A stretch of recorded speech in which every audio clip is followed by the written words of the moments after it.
네, 오늘도 하나님의 은혜가 저와 여러분의 삶에 가득하기를 주님의 이름으로 축복합니다. 오늘 본문은 유다 백성들이 그토록 기다리던 메시아에 대한 예언과 또 이스라엘의 구원과 회복에 대해서 이야기하고 있습니다. 당시 이스라엘 백성들은 메시아를 간절히 기다리고 있었습니다. 왜냐하면 그들은 오랜 시간 동안에 이방 나라들의 압제 속에서 살았잖아요. 얼마나 더 그 메시아를 기다리면서 살았겠습니까? 그래서 장차 오실 메시아의 모습은 어떤 모습일까? 언제 오실까? 어떻게 오실까? 어떤 모습으로 등장하실 것인가? 굉장히 상상을 많이 했을 것 같습니다. 그래서 당시 위대한 왕들은 보통 아주 잘생기고 멋진 젊은 말을 타고 그리고 군인들과 함께 그 위험 있게 그렇게 등장을 하고 그랬습니다. 그러니까 유다가 기다리는 메시아는 온 세상의 왕이 되실 분이기 때문에 얼마나 더 화려하고 얼마나 더 멋있게 등장을 하겠는가라고 생각을 했겠습니까? 그런데 그 메시아가 우리가 잘 아는 것처럼 모두의 예상을 깨고 오시는 것입니다. 우리 9절 말씀 다시 한번 같이 읽어볼게요. 9절 말씀 시작. 시온에 따라 크게 기뻐할지어다. 예루살렘에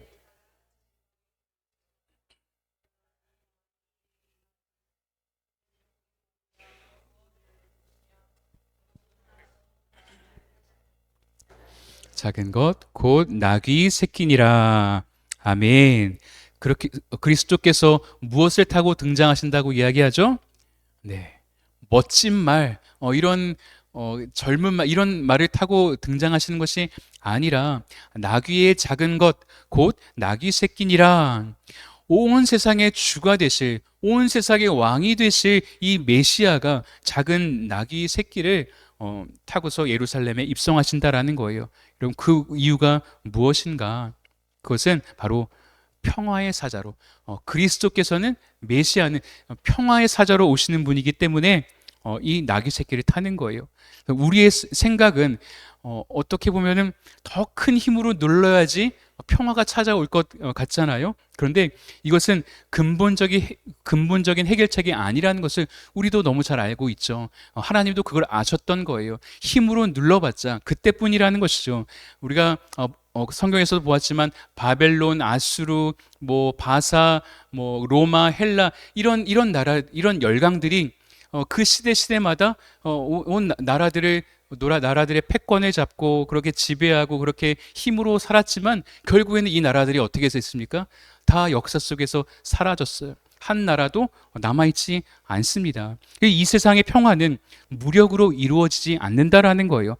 인간의 마음이 근본적으로 변해야지 이 평화가 찾아온다라는 것이죠. 그래서 예수님께서 오신 것은 사랑으로 오셨다라는 것입니다. 그래서 약속대로 예수님은 나귀 새끼를 타고 오셨고 또 모두의 예상을 깨고 이 로마를 헬라를 예수님께서 힘으로 누르신 것이 아니라 모든 예상을 깨고 우리를 구원하시기 위해서 십자가를 지셨던 것입니다.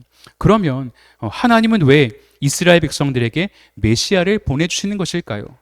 그 11절 말씀 같이 읽어보겠습니다. 11절 말씀 시작. 또 너로 말할진대 내 언약의 피로 말미암아 내가 내 갇힌 자들을 구덩이에서 놓았나니. 아멘. 왜 메시아를 보내주셨는가 하면은 구덩이에서 건져주시기 위해서. 하나님은 이스라엘 백성들이 물 없는 구덩이에 빠져 있다라고 지금 말씀하고 계시는 거예요. 물 없는 구덩이에 빠졌다라는 것은 당장은 살 수 있어요. 당장 죽는 것은 아니에요. 그러나 사면이 완전히 막혀 있어서 도저히 빠져나올 수 없는 그 상황 가운데 있다라는 것이죠. 즉 사면 추가의 상황인 것입니다.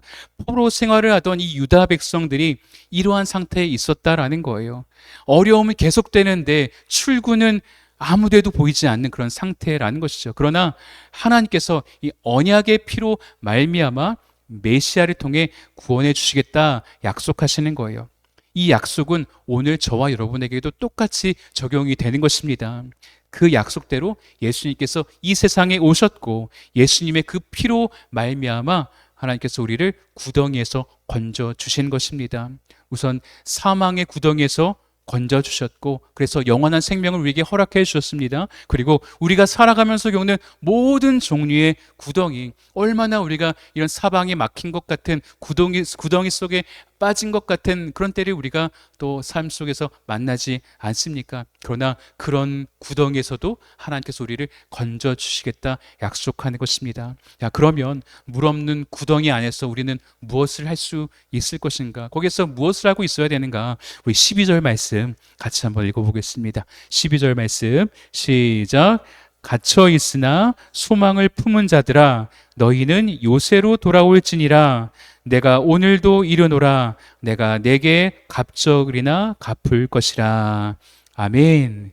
야, 우리는 어떻게 구덩이에 빠졌을 때 어떻게 할 것인가? 그냥 넋놓고 그냥 주저앉아 있을 것인가? 아니라는 거예요. 뭐라 그래요? 갇혀 있으나 소망을 품는 것입니다. 사랑하는 성도 여러분, 우리는 소망으로 사는 사람들이에요. 우리는 보이는 것을 누리면서 사는 것이 아니라 보이지 않지만 믿음으로 바라보고 소망으로 사는 사람들입니다. 아무리 현재가 힘들고 어렵고 불만스러워도 미래의 소망이 보이면 어때요? 우리는 주저앉지 않을 수 있는 거예요. 미래의 소망이 보이면 우리는 얼마든지 견딜 수가 있는 것입니다. 그래서 오늘 스가랴를 통해서 하나님 우리에게 약속해 주시는 거예요. 내가 너에게 갑절이나 갚을 것이라. 할렐루야. 아멘. 여러분의 갑절이나 갚아 주실 줄로 믿습니다. 야, 사면 초과의 상황에서 우리가 반드시 기억해야 될 사실은 사박은 막혔어도 뭐는 뚫려 있어요? 하늘은 뚫려 있다라는 거예요. 교회 천장은 닫혀 있지만, 네. 우리가 아무리 어려운 상황 가운데 있어도 하늘은 항상 열려 있는 것입니다. 하나님 항상 거기를 우리를 보고 계시다라는 거예요. 그래서 세상에는 도움을 청할 사람이 아무도 없을지라도, 이 세상에 내 문제를 해결해 줄 사람이 아무도 없을지라도 예수님께서 나를 건지시는 유일한 구원자 되신다는 사실을 믿으시기를 주님의 이름으로 축복합니다. 그래서 오늘 아무것도 보이지 않는 어두운 터널 그 한가운데 있을지라도 예수님을 통해서 소망을 품을 수 있기를 바랍니다. 지금 이 터널이 끝이 없는 것처럼 보일지라도 너희는 요새로 돌아올지니라 하나님이 말씀해 주시는 거예요. 그리고 갑절이나 갚을 것이라. 이 약속의 말씀을 붙들고 오늘도 소망 가운데 믿음으로 기다리는 저와 여러분 되시기를 주님의 이름으로 축원합니다. 같이 기도하겠습니다.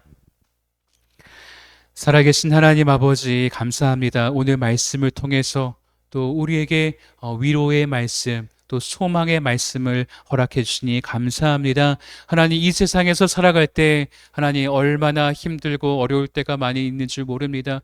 우리의 힘으로, 우리의 능력으로 감당할 수 없는 일들을 우리가 얼마나 또 많이 만나는 줄 모릅니다. 하나님, 그때마다 오늘 이 말씀을 기억하기를 원합니다. 사막은 다 막혀 있어도 하나님, 우리는 하늘은 뚫려 있다는 사실, 그래서 오직 우리의 구원자 되시는 그리스도 예수를 의지하는 우리들 되게 하여 주시옵소서. 절망하지 않고 그 예수님으로 인하여 소망을 가지고 하나님의 때를 믿음으로 기다리고 또 하나님의 때가 되었을 때에 갑절로 우리를 갚아주시는 그 하나님의 놀라운 은혜와 축복을 누리는 우리 사랑하는 필라 한빛교회 성도들 되게 하여 주시옵소서. 함께해 주실 줄 믿고 감사하며 예수님의 이름으로 기도하옵나이다.